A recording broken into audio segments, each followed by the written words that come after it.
প্রতিষ্ঠিত হতে কেউ সাহায্য করে না, কিন্তু সাফল্যের পরে সবাই পাশে থাকার বাহানা খোঁজে।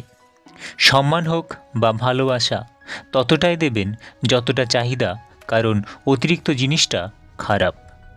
যদি তুমি এমন কিছু চাও যা তুমি কখনো পাওনি, তার জন্য তোমাকে এমন কিছু করতে হবে যা তুমি কখনো করোনি। জীবনে ধাক্কা না খেলে কখনো জীবনের আসল মূল্য বোঝা যায় না।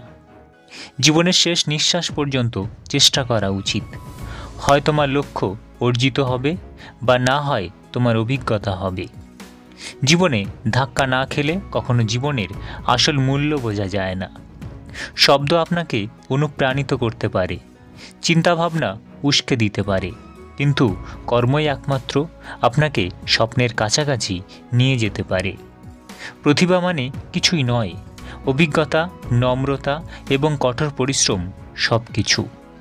এই পৃথিবীতে কার্যত কিছুই অসম্ভব নয়, যদি আপনি ইতিবাচক মনোভাব বজায় রাখেন। আমরা যখন আমাদের চেয়ে ভালো হওয়ার চেষ্টা করি, তখন আমাদের চারপাশের সব কিছুও ভালো হয়ে যায়। জীবনে কাজ করার স্বপ্ন সবাই দেখে, কিন্তু স্বপ্ন পূরণের সাহস খুব কম মানুষের থাকে।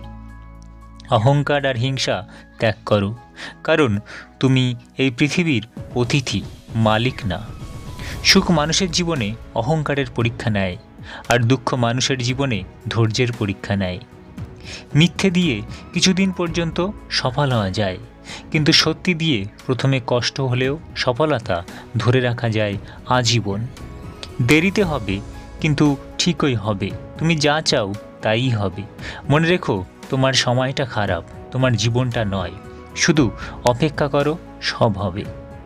যে ব্যক্তি পরিশ্রমের দ্বারা ধনসম্পত্তি অর্জন করে, সেই ব্যক্তি জানে কষ্ট কী। কিন্তু যে ব্যক্তি বিনা পরিশ্রমেই সব কিছু পেয়ে যায়, সে জানে না জীবনের বাস্তবতা কী। কারোর উপর রাগ করে থাকার অর্থ হচ্ছে নিজে বিষ খেয়ে অন্যের মরার আশা করে থাকা। সর্বোপরি ক্ষতিটা তোমারই হবে।